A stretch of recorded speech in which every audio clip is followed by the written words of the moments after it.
इमरान खान को अवामी जो इस वक्त मैंडेट हासिल है, जो अवाम में सपोर्ट हासिल है, जो उनकी वेव चली हुई है, हवा और फिजा चली हुई है, वो उसने जिस तरह से घेर लिया इमरान खान के बयानी ने इस हुकूमत को, इसके इत्तेहादियों को, इसमें शामिल तमाम जमातों को, इनको कोई और रास्ता नजर नहीं आ रहा। उसने कहा है कि मैं 9 की 9 सीटों से मुकाबला करूं। मुझे बताया ना कोई इनमें से ये सारे मिलके भी एक उस कुव्वत के, उस बहादुरी के काबिल नहीं है कि जितना इमरान खान अकेला इनका कर रहा है। आज का माशरा क्योंकि मटीरियलिस्टिक माशरा हो गया है और हम मटीरियलिज्म में बहुत ज़्यादा इन्वॉल्व हो गए हैं, इस वजह से इन चीज़ों का समझना मुश्किल हो जाता है। सही बात। लेकिन अगर हम मटीरियलिज्म से अलग होकर टेक आउट सम टाइम और सोचें कि आया हमारी ज़िंदगी यही दुनिया, यही मटीरियलिज्म है या नहीं। सब्सक्राइब करें और बेल दबाएं ताकि कोई खबर रह न जाए।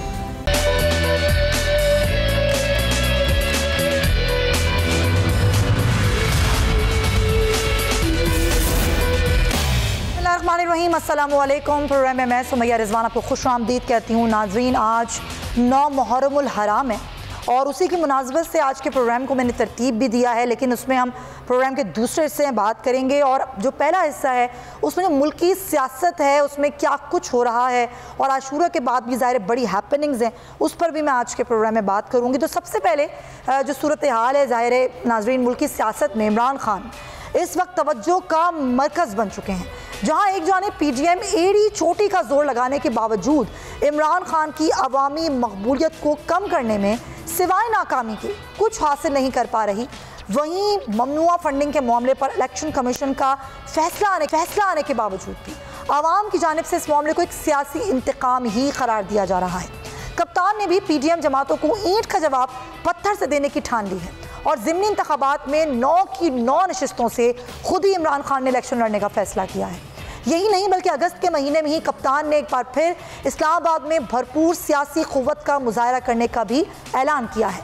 पंजाब के ज़िमनी इंतखाबात में तारीख़ी शिकस्त हुई, उसके बाद अब पीडीएम सर पर एक बार फिर तहरीक इंसाफ की जीत का खौफ सवार हो गया है और पीडीएम जमातों की जानिब से इमरान खान के नाअहल करने के लिए मुख्तलिफ हरबों का इस्तेमाल भी मुस्तकिल किया जा रहा है। मगर नाज़रीन, सवाल ये है कि क्या ये मुमकिन हो सकेगा? एक जानिब नून लीग खुद धड़े बंदियों का शिकार है। मुस्लिम लीग नून के कायद और खुद साख्ता जिला वतन रहनुमा मियाँ मोहम्मद नवाज शरीफ वतन वापस आएंगे या नहीं, अभी तक इसका कोई हतमी फैसला तो नहीं हुआ। कुछ रोज़ कबल मुस्लिम लीग नून की सीनियर क़यादत ने नवाज शरीफ को जल्द वतन वापस आकर पार्टी कमान संभालने का मशवरा दिया था, मगर जेल का खौफ है या फिर ख़ुद को हुकूमत से क़तरात में क्या देखते हैं, क्या वजह है ऐसी कि मियाँ साहब के कदमों को पाकिस्तान की जानिब आने से ये बात रोक रही है। हुकूमत की इत्तेहादी जमातों ने इमरान खान के ख़िलाफ़ इलेक्शन कमीशन में आर्टिकल 62(1)(f) के तहत रेफरेंस तो जमा करवा दिया, मगर उनके इस अमल से अवाम की नज़रों में क्या इमरान खान की मकबूलियत में मज़ीद इजाफा नहीं हो जाएगा? हुकूमत का मुस्तक़बिल में आने वाले दिनों में कितना ये तब्दील कुन साबित होगा? और अगर ज़िमनी इलेक्शन में भी इमरान खान हुकूमत इत्तेहाद को शिकस्त दे देते हैं तो क्या फिर भी हुकूमत इत्तेहादी हुकूमत का साथ देंगे? पीपल्स पार्टी की सियासत और नून लीग की सियासत में भी आम इंतखाबात से कबल क्या इख्तलाफात के बादल बरसते हुए नज़र आएंगे? और साथ ही साथ ये भी बात करूँगी तो फिर जो अब पाकिस्तान तहरीक इंसाफ है, अब क्या उसकी हिकमत अमली क्या होगी? जारहाना हिकमत अमली होगी, एहतजाज होगा, क्या होगा? इस्लामाबाद का एक बार फिर रुख किया जाएगा? ये सारी सूरत हाल है क्योंकि ज़ाहिर पंजाब की हुकूमत भी तहरीक इंसाफ के पास है, केपी गवर्नमेंट भी पाकिस्तान तहरीक इंसाफ के पास है। तो इस सूरत हाल में ख़ुद पाकिस्तान तहरीक इंसाफ की हिकमत अमली क्या है हुकूमती हथकंडों से बचने के लिए, इसी पर बात करेंगे। मुझे ज्वाइन करें हमारे ब्यूरो चीफ इस्लामाबाद हैं सिद्दीक जान, उनको हम वेलकम कहेंगे। सिद्दीक, बहुत शुक्रिया आपका। और मुझे प्रोग्राम में ज्वाइन कर रहे हैं पाकिस्तान तहरीक इंसाफ के सीनियर रहनुमा हैं सेनेटर आज़म सवाती साहब, उनको भी हम वेलकम करेंगे। आज़म सवाती साहब, आपके वक्त का बहुत शुक्रिया sir, thank you so much. लेकिन सर, सिद्दीक के पास बड़ी ख़बरें हैं और वो हमें बताएंगे कि अगस्त का महीना किस तरीके से बड़ा हंगामा खेज साबित हो सकता है।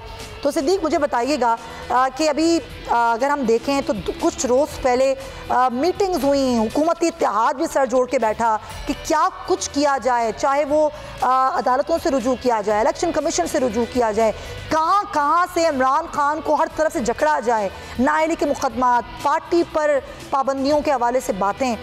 अपने सारे हथकंडे हुकूमत इख्तियार कर रही है, तो इसके मुकाबले में तहरीक इंसाफ की हिकमत अमली अब क्या है, किस तरीके से मुकाबला करेंगे वो इसका? देखें, ये आखिरी लड़ाई है और ये आखिरी लड़ाई जो है ये मुझे तो मामलात तसादुम की तरफ जाते हुए नज़र आ रहे हैं और ख़ौफनाक हद तक ये लड़ाई जाती हुई नज़र आ रही है। उसकी रीज़न ये है कि हुकूमत को पता है, हुकूमती इत्तेहाद को पता है, इमरान खान के मुखालफिन को पता है, चाहे वो सियासी हो या गैर सियासी हो, सबको पता है कि सबके पास ये आखिरी मौका है कि इमरान खान को अगर इलेक्शन कमीशन के ज़रिए टेक्निकल बुनियादों पर जो है वो मैदान से बाहर कर दिया जाता है तो एक ही यही रास्ता है, वरना इमरान खान को अवामी जो इस वक्त मैंडेट हासिल है, जो अवाम में सपोर्ट हासिल है, जो उनकी वेव चली हुई है, हवा और फिजा चली हुई है, वो उसने जिस तरह से घेर लिया इमरान खान के बयानिए ने इस हुकूमत को, इसके इत्तेहादियों को, इसमें शामिल तमाम जमातों को, इनको कोई और रास्ता नज़र नहीं आ रहा। यही वजह है कि ये इलेक्शन कमीशन के साथ मिली भगत के साथ मिलकर, जैसे चीफ इलेक्शन कमिश्नर से मिले, मिली भगत के साथ मिलकर और ये इमरान खान को इस खेल से बाहर करना चाहते हैं। अब इमरान खान को भी पता है, इनको भी पता है, सब अपनी आखिरी लड़ाई लड़ रहे हैं। और इमरान खान ने, जैसे आपने कहा कि ये अब जो 13-14 अगस्त की जो तारीख दी है, इस पे जो कारकुनान को वो बुला रहे हैं, तो इस पे आप देखेंगे कि ये पाकिस्तान की तारीख का वाकई बहुत बड़ा एहतजाज होगा। उसकी रीज़न ये है कि अब इमरान खान के हामियों को नज़र आ रहा है कि ये आखिरी लड़ाई है। अगर इस रुकावट को अबूर कर लिया इमरान खान ने तो फिर इलेक्शन भी 2022 में है और फिर ये दीवार पर लिखा हुआ नजर आ रहा है कि इमरान खान जो है वो वाज़ेह अक्सरियत के साथ जीत कर आएंगे और इमरान खान को वज़ारत उज़्मा की सीट से पर बैठने से कोई कुव्वत पाकिस्तान की नहीं रोक सकती। यानी कि आप कह रहे हैं नविश्ता दीवार हो गई ये बात और ये समझ आ रही है हुकूमत को, इसीलिए हुकूमत ये सारी चीज़ें कर रही है। अच्छा, सेनेटर साहब से ज़रा बात करते हैं, क्योंकि हमने जैसे ही सुना सेनेटर साहब ये देखा कि साहब ने ऐलान किया कि जी 9 की 9 नशिस्तों से मैं खुद इलेक्शन लड़ूंगा, तो इस सूरत हाल में फ़ौरन ही हुकूमत हरकत में आ गई और क्योंकि वो मेंबर नेशनल असम्बली हैं, इस बात को बुनियाद बनाकर अब उनके कागजात नामजदगी किस तरीके से चैलेंज किए जाएं, अब ये चीज़ भी लेकर जा रही है इलेक्शन कमीशन में हुकूमत की इत्तेहाद। तो क्या लग रहा है कि वाकई खौफजदा हो गई है हुकूमत इमरान खान साहब के ऐलान के साथ ही? तो पीटीआई क्या तैयारी कर रही है इस पर? देखिए, हमारी तैयारी ये है कि पाकिस्तान के अवाम एक कौम की हैसियत बन चुके हैं। एक कौम की हैसियत से उन्होंने इमरान खान को अपना लीडर मान लिया है। जो सदाकत और अमानत का नैरेटिव इमरान खान का है, इंशाअल्लाह ताला उसको वो ऑन कर रहे हैं। पंजाब के अंदर जिस कदर धांधली करनी इन्होंने चाही थी, जिस कदर इदारों को इस्तेमाल करना चाहा था, इन्होंने किया। जिस तरह यूटिलिटी स्टोर, पैसे, कैश, अपने हल्के के एक जगह से वोट दूसरी जगह, एक जगह के वोट दूसरे पोलिंग स्टेशन के ऊपर, सब कुछ कर लिया। लेकिन उसके बाद आफरीन पंजाब के लोगों ने अमली तौर पर यह साबित किया, 17 हल्कों के अंदर कम अज़ कम, 2 हल्के तो हमसे चले गए लेकिन चले 15 हल्कों के अंदर जो रिज़ल्ट दिया है 3/4 मेजॉरिटी का, मैं उनकी अज़मत को, उनकी शराफत को, उनकी इंसानियत को, उनकी सदाकत को सलाम पेश करता हूँ और कहता हूँ कि इंशाअल्लाह ताला पाकिस्तान अब नई रविश के ऊपर चल पड़ा है। अगर इमरान खान को डिस्क्वालीफाई कर दें तो सियासत ख़त्म हो जाती है, जमहूरियत दम तोड़ देती है।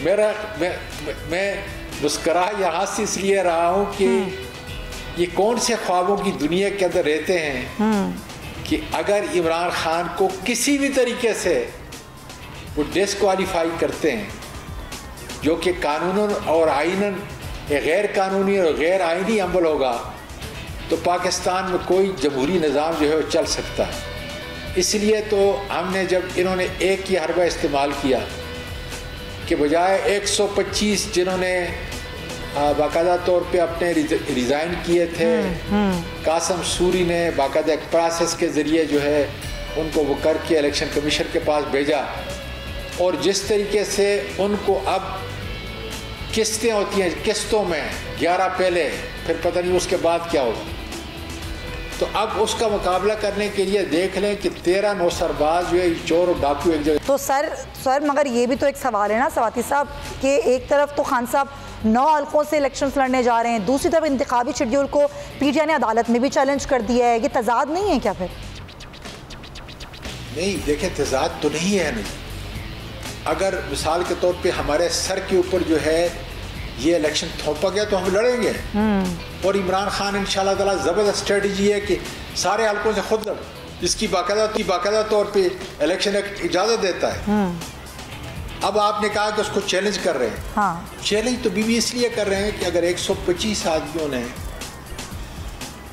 बाकायदा आइन और कानून के मुताबिक जो इस्तीफ़े दिए हैं और उसको उस वक्त डिप्टी स्पीकर ने मंजूर किए हैं, तो चाहिए ये था कि अगर आपने इलेक्शन कराना है तो 125, 130, 150 जितने भी हल्के हैं उसके ऊपर कराएं।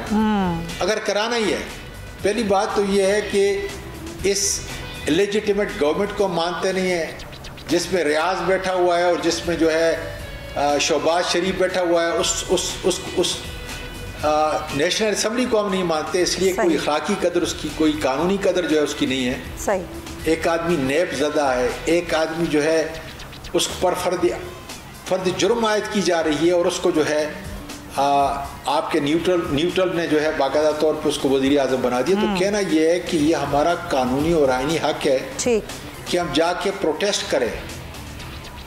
इलेक्शन कमीशन एक मुतनाज़ा बन चुका है, लेकिन फिर भी उसको और मज़ीद गंदा करने के लिए कि ये देखें कितना जानबदार है, हम इसलिए जा रहे हैं कि इसका कोई असूल नहीं है उसका कि क्यों आप 11 के जो है सिर्फ इलेक्शन करा रहे हैं लेकिन बाकी को छोड़ रहे हैं। और मेरा ये ख्याल है कि पाकिस्तान को जो जमहूर है, जो जमहूरी कुव्वतें हैं, वो इस चीज़ को अच्छे तरीके से समझ रहे हैं और कंडेम कर रहे हैं कि आपने फिर किस्तों में क्यों इलेक्शन कराना है। इन 11 का जो है क्या उन 125 से बिल्कुल कोई और कायदे के मुताबिक इन्होंने रिज़ाइन किया था या उसी कायदे के मुताबिक किया था? जब उसी कायदे के मुताबिक किया था, उसी दिन किया था, तो फिर उसी हिसाब से जो है इनको डिस्क्वालीफाई किया जाए, इनको जो है इनकी रुकनीत जो है ख़त्म की जाए और नए सिरे से जो है अगर तुम्हें आपने इलेक्शन कराना है तो बिस्मिल्लाह करके कराएं। लेकिन अब इनको हम भागने नहीं देंगे, जो भी तरीका ये इख्तियार करेंगे इंशाल्लाह हम मैदान में उतरे हुए हैं और हम मैदान में मुकाबला करेंगे। ठीक है, ये आपका मौक़िफ़ है, पॉइंट है। जैसे सिद्दीक़ जान, लग रहा है कि हुकूमत बौखलाहट का शिकार नहीं हो गई है? जैसे इमरान खान साहब ने ऐलान किया, अब वो कागजात नामजदगी चैलेंज करने के लिए जा रहे हैं कि अब यहाँ से उनको फारिग किया जाए ताकि वो इलेक्शन ना लड़ सकें। ये क्या हुकूमत वाकई बौखला गई है क्या इमरान खान साहब के ऐलान के बाद? शदीद तरीन बौखला गई है, वरना तो ये बड़ा ज़बरदस्त मौका था कि ये ऐलान करते कि वेलकम इमरान खान, वेलकम, आओ मैदान में लड़ते हैं। ये तुम्हारे लिए जो है वो हम साबित कर देंगे कि अवाम ने तुम्हें रिजेक्ट कर दिया। इमरान खान, हम पॉपुलर हैं अवाम में, आओ हम मैदान में उतर रहे हैं, अच्छी बात है, आओ मैदान में मुकाबला कर लेते हैं। दिन का दिन वो जिसे कहते हैं कि दूध का दूध पानी का पानी हो जाएगा, दिन दिहाड़े चीज़ें साबित हो जाएंगी कि किसके पास जो है वो अवामी मैंडेट है, किसके पास अवामी सपोर्ट है। लेकिन जिस तरह से ये चोर दरवाजे से भागने की कोशिश कर रहे हैं, जिस तरह से टेक्निकल बुनियादों पर नॉकआउट करने की कोशिश कर रहे हैं कि जी इस बुनियाद पे इमरान खान नहीं इलेक्शन लड़ने देंगे कि वो ऑलरेडी एमएनए है, एमएनए होते हुए नहीं इलेक्शन लड़ सकते, तो भाई आपने 11 इस्तीफे तो मंजूर किए, बाकी भी कर लें। इमरान खान के इस्तीफे तो इमरान खान का इस्तीफा तो डिप्टी स्पीकर कासिम सूरी को मंजूर करके गए थे, अपने तमाम अरकान के मंजूर करके गए थे। आप जो है वो आपके पास तो अच्छा मौका है। इमरान खान, आप समझते हैं अवामी मैंडेट नहीं है इमरान खान के पास, आप इनके इस्तीफे मंजूर करें, ज़िमनी इलेक्शन करवाएं, आप जीतें और आप 2/3 मेजॉरिटी बना लें, आप आइन में तरमीम कर लें, जो आपको बड़ा शौक है 62(1)(f) और ये सारी चीज़ें करने का, तो आप कर लेंगे। लेकिन पता इन्हें भी है ये इतने सादा नहीं है, इतने भोले नहीं हैं। इन्हें पता है कि 17 जुलाई को हुकूमतें इनके पास, इदारे इनके साथ, इलेक्शन कमीशन इनके साथ, पैसा इनके साथ, मीडिया की अक्सरियत इनके साथ, हर बार इस्तेमाल करके देख लिया, पैसा लगाया, रियासती मशीनरी का इस्तेमाल किया, जो कुछ कर सकते थे किया, माफियाज इनके साथ, लेकिन आवाम ने इनको रिजेक्ट कर दिया। ये ट्रेलर था 17 जुलाई वाला, ये 17 जुलाई को जो हुआ है यही नतीजा आपको आम इंतखाबात में नजर आएगा जो होंगे।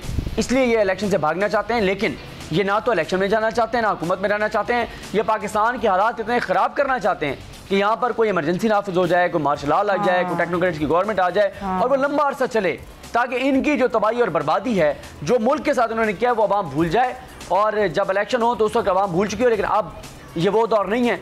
और ये देख भी लिया आपने, जब ख्वाजा आसिफ साहब ने असेंबली में खड़े होकर कहा था ये सब परेशान नहीं होना, लोग पनामा भूल जाएंगे, लेकिन अब लोग चीज़ें नहीं भूल रहे। हाँ, लोगों को सब पता है और अच्छी तरीके से पता है, ना वो भूलते हैं ना वो भूलने देते हैं। अच्छा सिद्दीक, पॉइंट टेकन, इस पर मजीद भी बात करते हैं। अच्छा सवाती साहब, अभी जो हम बात कर रहे थे हुकूमती बौखलाहट की, कि हुकूमत कहीं ना कहीं से पूरा कोशिश करी है कि पीटीआई को चारों तरफ से घेरा जाए। अब अमनो फंडिंग के बाद से जो इलेक्शन कमीशन का फैसला था, उसके बाद सब एफआई हरकत में आ गया है। अगर आपको भी पता हो, आपने देखा हो कि असद कैसर साहब को भी 11 अगस्त को, महमूद रशीद साहब को भी 11 अगस्त को एफआई ने तलब कर ली है। इस सारी सूरत हाल में आप लोग किस तरह से देख रहे हैं इन चीज़ों को? बुनियादी बात क्या है? बुनियादी बात यह कि अल्लाह की ताकत के बाद ज़मीन के ऊपर हाकमियत अल्लाह ताला ने अवाम के वोट पे रखी है। अवाम का वोट ताकतवर है। नवाज शरीफ चोर और डाकू है, यहाँ से भगोड़ा भागा हुआ है। उसने इस मुल्क को जो है जिस दिगर के ऊपर जो है चलाया है, और फिर उसके सारे इम्पोर्टेंट देखें 13 सरबाज एक जगह इकट्ठे हुए, सारों के सारे। कोई एक दूसरे का पेट चीर रहा था, कोई कह रहा था इसको मैं जो है लाहौर की सड़कों के ऊपर जो है इसको मैं घसीटूंगा, कोई क्या करूँ, सब कुछ भूल गए। और जिस तरह खुरम दस्तगीर ने कहा कि हम डिस्क्वालीफाई होने जा रहे थे, हमने जेलों में होना था, इसलिए सारे इकट्ठे हो गए इमरान खान के खिलाफ। तो ये अल्लाह ताला का शुक्र है कि पाकिस्तान के लोगों ने इसलिए तो इमरान खान के ऊपर एतमाद किया, और हमारा कुछ भी नहीं कर सकते। अच्छा, इन्होंने सारे इदारे सारे हरबे इस्तेमाल कर लिए, अभी हमारी बारी है।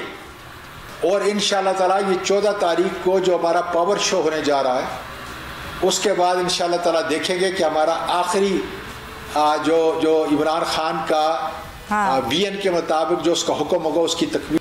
अच्छा सवाती साहब, ये तो बताएं कि अब ये इलेक्शन कमीशन के फैसले के खिलाफ हाई कोर्ट तो जा रहे हैं, क्या सुप्रीम कोर्ट भी जाएगी पीटीआई इस मामले को लेकर? मैं बेसिकली उस लीगल टीम का हिस्सा नहीं हूँ, लेकिन तरीक़ेकार ये है कि पहले जो है ये इलेक्शन कमीशन के जो शोकाज वगैरह नोटिस दिया है, और जो इलेक्शन कमीशन ने अपनी जुरिस्डिक्शन को भी जो है क्रॉस किया है, उसका मतलब जो मेरा अपना इल्म है वो ये कह रहा है कि उसमें हाई कोर्ट जो है इस्लामाबाद में पहले जाएंगे, और उसके बाद अगर वहाँ पे नहीं होता तो फिर इवेंचुअली जो है सुप्रीम कोर्ट के अंदर जो है केस लेगा। अच्छा सवाती साहब, दोबारा ज़रा मैं उस चीज़ पे आऊँगी। ज़ाहिर इमरान खान साहब 9 हल्कों पे खुद इलेक्शन लड़ने जा रहे हैं, जिस तरह उन्होंने खुद भी कहा। अच्छा, हर तरफ से पीटीआई में मुकदमात बना रही है हुकूमत, चाहे वो 62 के तहत हो, चाहे वो जमात पर पाबंदी की बातें हों, तो ये क्या हुकूमत की सियासी चालों का जवाब है कि इमरान खान साहब खुद ही सारी नशस्तों पर सारे हल्कों में इलेक्शन लड़ने जा रहे हैं? इसके अलावा देखिए ना, हम तो हर काम के लिए तैयार हैं। इन्होंने पंजाब के अंदर जो है जिस तरीके से लोगों को लोटे बनाया वो भी आपने देख लिया। और जिस तरीके से जो है वहाँ पे इलेक्शन हुए, लिस्टें तब्दील की गई, उन्होंने एक हल्के से उठा के दूसरे हल्के में यूटिलिटी स्टोर को, पोलिंग एजेंटों को क्या कुछ नहीं किया, पुलिस के जरिए हर तरह से डराने धमकाने की कोशिश की। लेकिन अल्लाह ताला ने किया कि जमहूर जो है वो निकल चुका था। हालांकि इस 50% या 49% जो है कभी भी बाई इलेक्शन में नहीं होता, लेकिन अल्लाह ताला का शुक्र है कि सारा कुछ दांदियों के बावजूद जो है कौम ने और मुल्क ने और लोगों ने जो है पंजाब के लोगों ने आफरी ने ये साबित कर लिया कि इमरान खान के साथ है, मुल्क के साथ है, मुल्क की सालमियत के साथ है, मुल्क की इज्जत के साथ है। तो ये कुछ भी कर लें, जितनी ये देर करेंगे अपने लिए ये आजाद पैदा कर रहे हैं। अच्छा, अपनी जो रही सही साख है, पहले तो साख है ही नहीं, बदनामी की साख है, लेकिन जो भी रही साख है वो खत्म होती जा रही है। और हम जो इनका मुकाबला कर रहे हैं अपने लिए नहीं, पाकिस्तान के लिए कर रहे हैं। तो इंशाअल्लाह ताला जो है इसके नतायज पाकिस्तान के मुस्तकबिल के लिए बड़े मुस्बत साबित होंगे। सही। एक ऐसा बहादुर लीडर जो है वो कह रहा है, और 13 आदमियों को कह रहा है, हालांकि वो सब मिलके एक को जो है इसके मुकाबले में खड़ा करेंगे। उसने कहा है कि मैं 9 की 9 सीटों से मुकाबला करूं। मुझे बताया ना कोई इनमें से ये सारे मिलके भी एक उस कुव्वत के, उस बहादुरी के काबिल नहीं है कि जितना इमरान खान अकेला इनका कर रहा है। और लोग भी खड़े हो सकते थे, लेकिन इमरान खान साहब ने खुद सोचा कि वो खड़े हों। इस तरह उन्होंने खुद कहा कि मैं कल्ला ही काफ़ी हूँ। तो वो जो लोग हैं बाकी, आप कह रहे हैं कि सारा इत्तेहाद एक तरफ है और इमरान खान साहब एक तरफ हैं, तो इमरान खान साहब के मुद्दे मुकाबिल मौलाना साहब को होना चाहिए, सरदारी साहब को होना चाहिए, मियाँ शहबाज शरीफ साहब को खुद होना चाहिए, किसको होना चाहिए इमरान खान साहब के मुद्दे मुकाबिल? अल्लाह आपकी मुंह के अंदर बीवी शक्कर करे। अच्छा। अल्लाह ताला शेद जो है आपके मुंह में करे।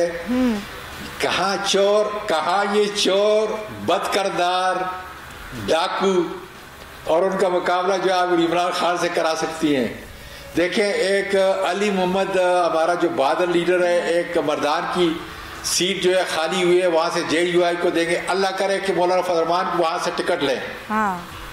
इसी तरीके से पिशावर की सीट है, पता नहीं वो किसको वो अमल वली है कि क्या बोला है उसको जो है वहां से करें, ताकि इनको समझ आए ये किस जिसको भी करेंगे। देखिए मैं आपको बता रहा हूं ना कि 13 के 13 बाकायदा तौर पे कन्वेंसिंग करेंगे, हल्के में जाएंगे, पैसे खर्च करेंगे, मिन्नतें करेंगे, पता नहीं क्या क्या जो है वो करेंगे, उसके बावजूद ही बुरी शक्ल खुदा के बदल से खाएंगे। इसलिए मेरे चेहरे पे मुस्कुराहट है कि पता नहीं इमरान खान के ज़हन में ही कैसे आ गया। हालांकि हम तो मुख्तलिफ अपने जो कारकुन है उस इलाके के लोग हैं उनको जो है टिकट दे रहे थे। इमरान खान के ये अल्लाह की वदियत है, जब अल्लाह ताला ने किसी की इज्जत को और तौकीर को जो है रखना है तो इन डाकुओं के मुकाबले में पता नहीं उसके ज़हन में मैं शाबाश देता हूँ इमरान खान को। यकीन करें कि मैंने अपने कोर कमेटी में, बल्कि आप अगर ट्वीट देखें मेरा तो मेरे हाल में 3 बजे के करीब जो मैंने ट्वीट दिया है कि आफरीन है कि किस तरीके से ये स्ट्रेटजी बनाई है और जबरदस्त स्ट्रेटजी है। अच्छा कि एक लीडर 9 हल्कों में खड़ेगा और यकीन से कह सकता हूं कि 9 के 9 हल्के जो है। और सबसे बड़ी बात यह देखिए, एक दूसरी बात, इन 9 हल्कों पे हमारे उम्मीदवार होते हैं तो हमारा बहुत बड़ा खर्चा होता है। अच्छा बैनर, आपके जगह जगह मीटिंग, सब कुछ। अब अल्लाह का शुक्र है, अगर पहले हमारा 100 रुपये खर्च होता था, अब 5 रुपये खर्च हो गए। इसलिए कि इमरान खान के सामने मुल्क का लीडर है, कौम का लीडर है, लोग उसको चाहते हैं, तो इस लिहाज से भी बड़ी अच्छी बात हो गई। हमारे पैसे सही है। बहुत शुक्रिया सेनेटर साहब, आजम सवाती साहब हमारे साथ मौजूद थे। बहुत बहुत शुक्रिया जी आपके वक्त का। प्रोग्राम में एक ब्रेक शामिल करेंगे, वापस आएंगे तो आज के दिन की मुनासबत से यानी कि 9 मुहर्रम उल हराम के हवाले से एक खुसूसी सेगमेंट इस पर शामिल करेंगे। हमारे साथ रहिएगा।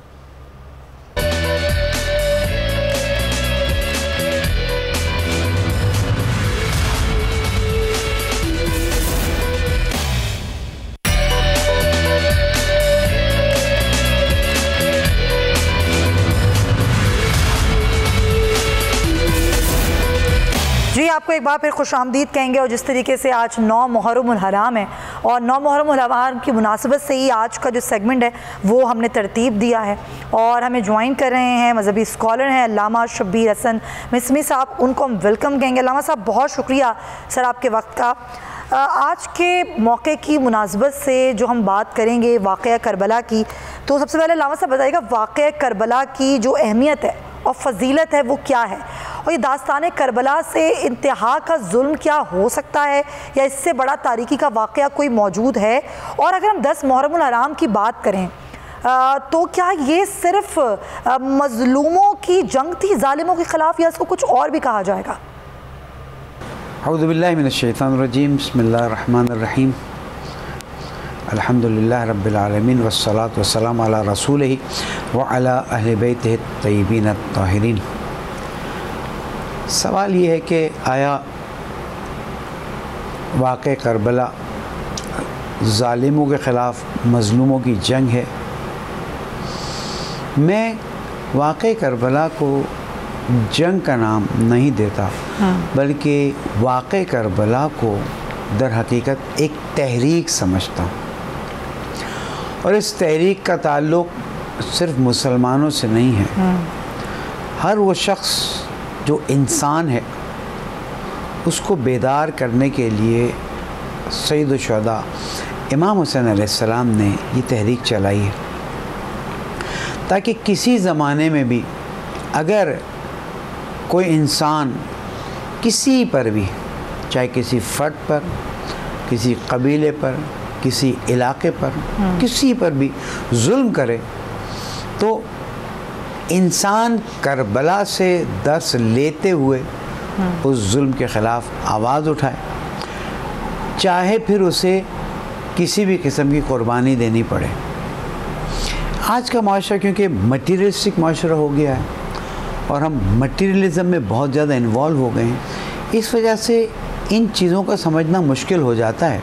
सही बात। लेकिन अगर हम मटीरियलिज़म से अलग होकर टेक आउट सम टाइम और सोचें कि आया हमारी ज़िंदगी यही दुनिया, यही मटीरियलिज़म है या नहीं, इससे बढ़ के तो उसे एहसास होगा कि हम इंसानियत के रिश्ते में पिरोए हुए हैं।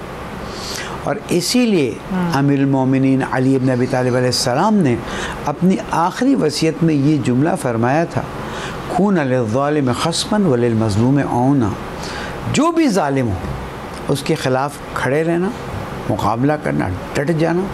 और जो भी मज़लूम है, मत देखना तुम्हारा भाई है, मत देखना किसी और मज़हब का है, किसी और मकतब का है, किसी और मज़लूम का साथ देना ह्यूमैनिटी है। और इसी के लिए इमाम हुसैन अलैहिस्सलाम ने करबला के मैदान में क़ुरबानी देकर बताया कि जो दीन इंसानियत के लिए आया था उसके अंदर मुश्किलात पैदा होना शुरू हुई, इसलिए मैं हर तरह की क़ुरबानी देने के लिए तैयार। अल्लामा साहब, बड़ी अच्छी और ख़ूबसूरत बात आपने की। तो और अगर मौजूदा हालात में वाक़े करबला पर रोशनी डालें तो वाक़े करबला हमें दर्स क्या देती है? वाक़े करबला हमें एक वाज़ेह दर्स देता है कि इस कायनात को बनाने वाली हस्ती अल्लाह रब्बुल इज़्ज़त के लिए हर चीज़ क़ुरबान की जा सकती है।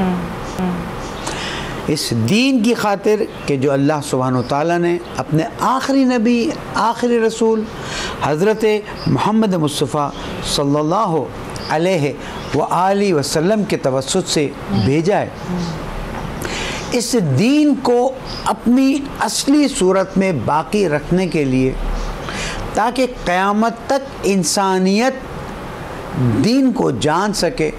और दीन अल्लाह सुब्हानहू तआला ने कुरान मजीद में वाज़ेह तौर पर फरमा दिया, इन्ना दीना इंदल्लाहिल इस्लाम। अल्लाह रब्बुल इज़्ज़त की वहदानियत को बयान करते हुए, हुज़ूर अकरम सल्लल्लाहु अलैहि वसल्लम की रिसालत को वाज़ेह करते हुए और कुरान मजीद की अज़मत को बयान करते हुए सैयद शुहदा इमाम हुसैन अलैहिस्सलाम ने इस बात को वाज़ेह कर दिया और ये दर्स दे दिया कि इंसानों, ये इलाही अमानत तुम्हारे पास है, इस पर तुम भी अमल पैरा हो, और अगर इसके ख़िलाफ़ कोई साजिश हो तो उसका डट कर मुकाबला करो, चाहे तुम्हें अपने 6 महीने के बेटे आने देनी पड़े। अच्छा अल्लामा साहब, इमाम हुसैन अलैहिस्सलाम और उनके रुफ़क़ा ने जो क़ुरबानी दी, ज़ाहिर ता क़यामत ऐसी क़ुरबानी कोई दे ही नहीं सकता। लेकिन एक सवाल जो कि जहनों में आता है कि इमाम हुसैन अलैहिस्सलाम ने मदीना छोड़ा, फिर हज छोड़ा, फिर अपने क़याम के लिए उन्होंने कूफ़ा का इंतख़ाब ही क्यों किया? उसका बहुत ही सादा और तारीख़ी जवाब ये है कि कूफ़ा वालों को जब पता चला कि यजीद जैसा शख्स तख्त पर बैठा है, हाँ, और इस्लाम की बागडोर ऐसे शख्स के हाथ में आई है, हाँ, जिसके बारे में तारीख़ में सब ने लिखा है, कोई किसी मसलक का इसमें इख्तलाफ नहीं है। सही बात है। अगर कोई रैर है तो ज़ाहिर उसको नज़र में नहीं रखा जाएगा कि उसने दीन के तमाम मुक़द्दसात को खुलेआम पामाल किया। और जब रसूलज़ादियाँ क़ैद करके करबला के वाक़े के बाद शाम ले जाई गईं और दरबार में उनको बिठाया गया, रसूल की बेटी की बेटियाँ थीं ना, लाख हमसे इख्तलाफ हो, लेकिन इसका तो कोई इनकार नहीं कर सकता कि रसूल की बेटी की बेटियाँ थीं। सही बात। यानी ऐसा नहीं कि 100 नस्लों के बाद आज कोई सैदानी, जैसे पंजाब में अभी पिछले साल 60 सैदानियों पर FIR काटी गई। जब मैंने किसी ज़िम्मेदार को बताया, वो खड़ा हो गया, कहने रसूल की बेटियों पे मजलिस करने पे FIR हुई। दिल चाह रोम, ये तो रसूल की बेटी है, 1400 साल बाद वाली हैं। वो रसूल की बेटी के जो जनाब ज़हरा की डायरेक्ट औलाद है, उसे दरबार में ले जाया जाता है और वहाँ पर यजीद ये शेर पढ़ता है कि काश मेरे बदर के बुज़ुर्ग आज यहाँ पर होते तो देखते कि मैंने बदर की जंग का बदला ले लिया। न कोई नबी आया है, नऊज़ु बिल्लाह मिन ज़ालिक, न कोई वही नाजिल हुई है, अस्तग़फ़िरुल्लाह रब्बी व अतूबु इलैह, बल्कि लाइबत बनु हाशिम, बनी हाशिम ने खेल खेला है, नऊज़ु बिल्लाह मिन ज़ालिक। तो ये सैयद शुहदा ने जाना था। कूफे वालों ने जब उन हालात को देखा और उन्हें अंदाज़ा हुआ कि अब एक ही हस्ती है जिसका कुरान मजीद में अल्लाह ताला ने खुल के ज़िक्र भी किया है, पंजतन पाक अहले बैत अलैहिस्सलाम। और आज अगर इस हस्ती के साथ हम आगे बढ़ेंगे तो इस्लाम की असल सूरत को वाज़े करने में कामयाब होंगे। ये कोई ज़रूरी नहीं था कि यजीद का तख्त उल्टा जाता या नहीं उल्टा जाता, ज़रूरी ये था कि तारीख़ में इस बात को वाज़े कर दिया जाए कि जिसका ज़िक्र कुरान मजीद में अहले बैत के ज़िम्न में आया है, जिसको रसूल अकरम मोहम्मद मुस्तफ़ा सल्लल्लाहु अलैहि वसल्लम मुबाहिला में अपनी गोद में लेकर गए हैं, जहाँ पर इस्लाम की हक्कानियत को वाज़े करना था, वो अगर क़याम कर लेंगे तो फिर तारीख़ में इस्लाम की असल सूरत बाकी रह जाएगी। और इसीलिए कूफे वालों ने दावत दी और इमाम अलैहिस्सलाम ने कूफे की तरफ हिजरत फरमाई। लेकिन ये सवाल अपनी जगह पर बाकी है कि क्या कूफे वाले इमाम हुसैन अलैहिस्सलाम को दावत न देते तो इमाम क़याम न फरमाते? क़तन इमाम अलैहिस्सलाम पर क़याम फ़र्ज़ हो गया था। कूफे वालों ने दावत दी थी तो इत्माम हुज्जत कूफे की तरफ। बिल्कुल यार, हर चीज़ के पीछे एक यकीनन हिकमत छुपी है। लेकिन अल्लामा साहब, मौजूदा दौर की अगर हम बात करें कि अमन व अमान की जो सूरत हाल है उसको बरकरार रखने के लिए, इत्तेहाद बैनुल मुस्लिमीन कायम करने के लिए हमारी रियासत और हमारे जो उलमाए कराम हैं उन पर क्या ज़िम्मेदारी आयद होती है? 61 हिजरी की करबला के वाक़े को आज से रिलेट करना है। मैं मकतब तशय्युअ के खादिम की हैसियत से एक पैगाम देता हूँ तमाम मुसलमानों, मुसलमान भाइयों और बहनों। मुमकिन है आपको मकतब तशय्युअ की बाज़ चीज़ों को कबूल करने में मुश्किल हो। मातम है, हम इबादत करके करते हैं, हो सकता है आपकी समझ में ना आ रहा हो। हमारी मजलिस, हमारा नज़र, हमारी, हो सकता है आपको हमारी कोई चीज़ भी समझ ना आ रही हो, कोई मुश्किल नहीं है। हमें भी अहले सुन्नत की बहुत सी चीज़ें नहीं समझ आती। इसका मतलब है कि क्या हम एक दूसरे के दस्तो गिरबान हो जाएं या नहीं? इसका मतलब ये है कि हम करबला के पैगाम को समझें। तो ये पैगाम शियों के लिए नहीं है, ये पैगाम इंसानियत के लिए। तो मुसलमान तो औलवियत रखते हैं। क्या नवासे रसूल तमाम मुसलमानों के लिए मोहतरम नहीं है? क्या इमाम हसन और इमाम हुसैन जन्नत के जवानों के सरदार नहीं हैं? सही बात है। क्या खुलफाए कराम में से एक ने ये जुमला नहीं कहा था जब हुजूर अकरम सवारी बनकर जा रहे थे, इमाम हसन और इमाम हुसैन दोष पर सवार थे, तो फरमाया कि कितनी अच्छी सवारी है? तो हुजूर अकरम ने नहीं फरमाया था, और ये क्यों नहीं कहते कितनी अच्छी सवारी है? क्या असहाबे किराम में से किसी के बेटे ने जाके बाबा से शिकायत नहीं की कि ये हमें ग़ुलाम का बेटा कहता है, और बाबा ने कि बेटा जाओ जल्दी से लिखवा लाओ? मोहब्बत की बातों को आगे बढ़ाओ, प्यार की बातों का। भाई आपको हमारे मसलक की बाज़ चीज़ों से तकलीफ़ होती है, ये आपको पसंद नहीं आता, हम तो नहीं कहते उन चीज़ों को अपनाएं, लेकिन हम ये तो कहते हैं उलमा इत्तेहाद और वहदत का पैगाम दें। करबला के वाक़े से, करबला के वाक़े से पूरी इंसानियत को झंझोड़ा गया है। सैयद शोहदा को शहीद कर देना, ये कहाँ की बात है? इसलिए मैं पैगाम दूंगा तमाम उलमा, मसाले की इख्तलाफात को छोड़ें, तमाम मुसलमान भाई बहन आएँ और जिस चीज़ पर पूरी उम्मत का इत्तेफाक है, करबला के वाक़े पर, उसकी तहलील करें और उसके बाद सोचें कि आज के दौर में यजीद कौन है और उसके ख़िलाफ़ किस तरह से हम क़याम करें, ताकि मुत्तहिद होकर इंशाअल्लाह इस्लाम के परचम को बुलंद करें। बड़ी खूबसूरत। बिल्कुल, पहले यहाँ इत्तेहाद हो इन सफ़ों में, ताकि हम अपनी जो आवाम है, जो हमारे लोग हैं, हमारी कौम है, उनको यहाँ से एक मैसेज जाए। बड़ी खूबसूरत आपने बात की।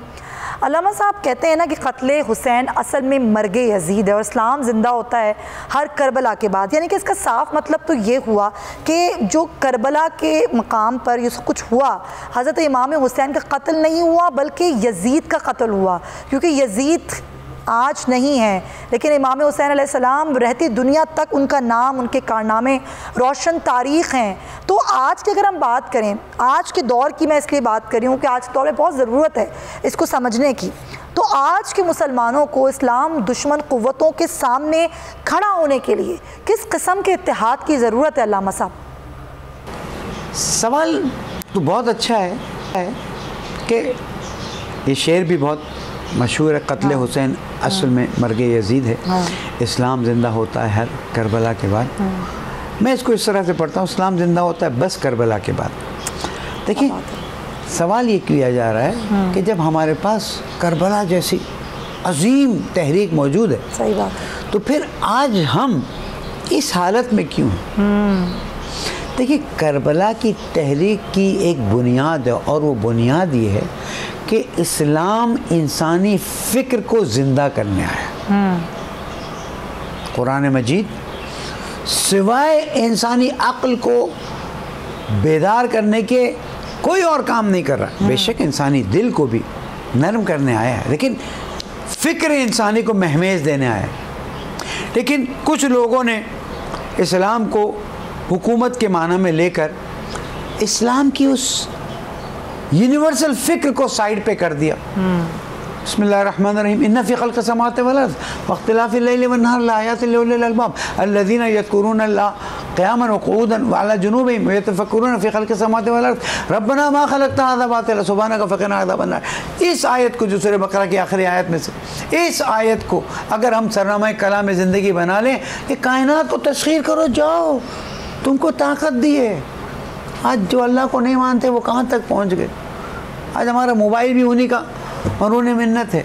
शर्म की बात नहीं है। कुरान मजीद में अल्लाह सुब्हानहू व तआला हज़रत सुलेमान अलैहिस्सलाम का वाक़या बयान फरमाता है, और एक हुदूद गायब थी, इतनी बड़ी फ़ौज, कुरान में अल्लाह ताला फरमाता है इतनी बड़ी फ़ौज, एक हुदूद गायब थी। कैसे पता चला हज़रत सुलेमान अलैहिस्सलाम को?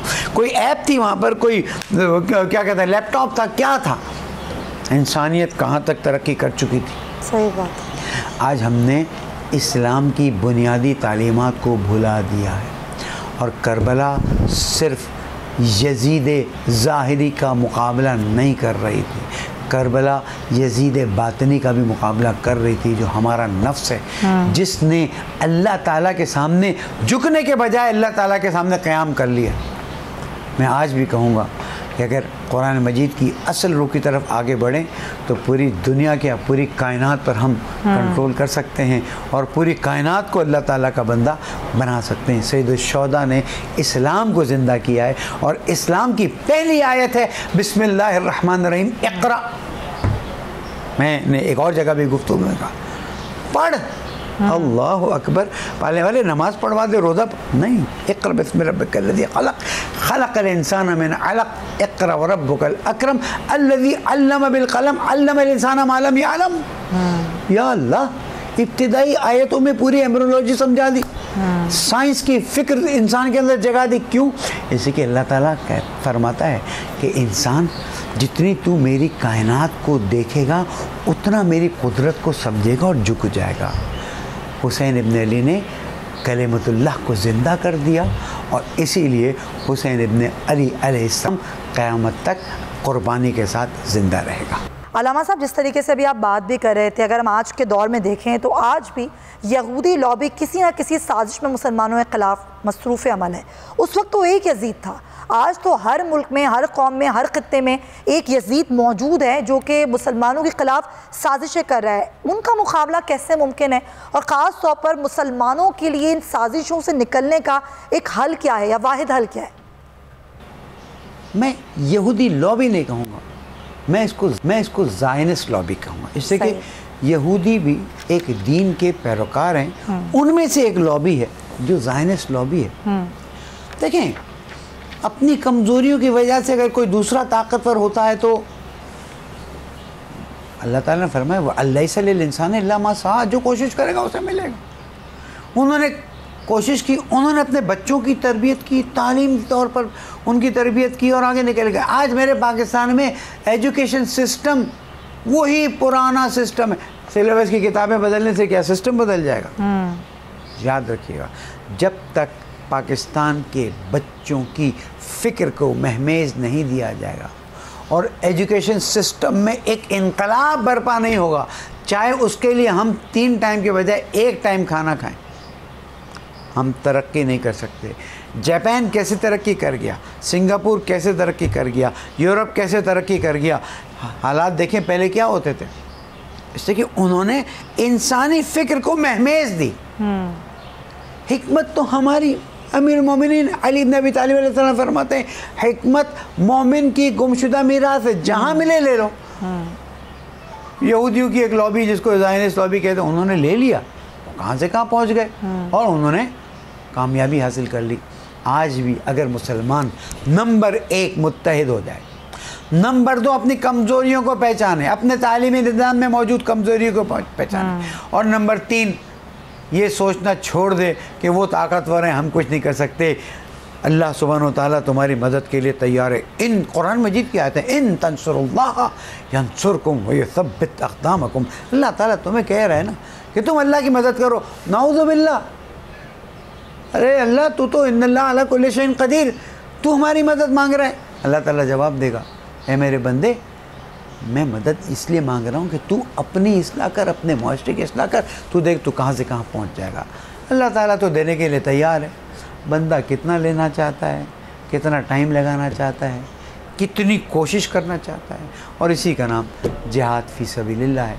और इस जिहाद की सबसे खूबसूरत मिसाल हुसैन इब्न अली है कि हर ज़माने की जदीदी फ़िक्र का मुकाबला करने का उन्होंने हमें दर्स दिया, और उनकी क़ुरबानियों और उनकी बहनों का करबला से कूफा, कूफा से शाम जाना और बेपर्दा जाना हर इंसान की गैरत को। शुक्रिया आपका अल्लामा शब्बीर हसन साहब, बहुत शुक्रिया आपके वक्त का सर।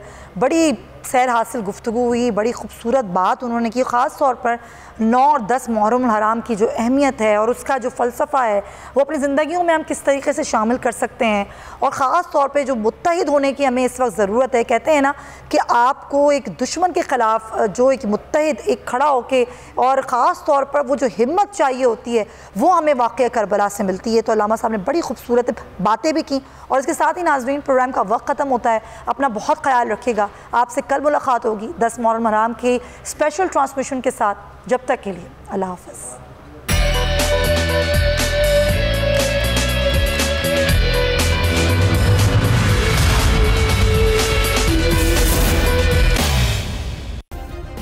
सब्सक्राइब करें और बेल दबाएं ताकि कोई खबर रह न जाए।